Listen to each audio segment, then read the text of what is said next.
Ako din po na nangangarap din sa buhay. Lalo na sa pag-vlog.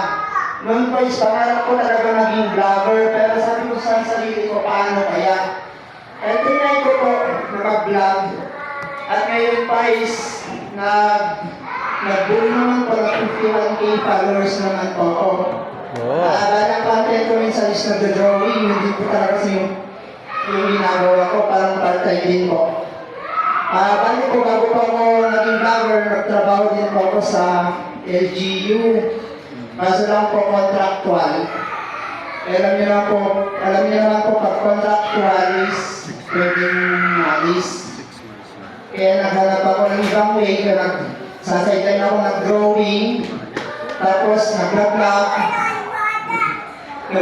tapos nung nakita ko sa Facebook yung last week, pinost ko ng kasama namin, tapos nagpa-add po ako sa kanila, tapos tinignan ko pong mabuti yung tungkol sa Brass 88. Tapos sabi ko, itry ko kayong sumali dito ako.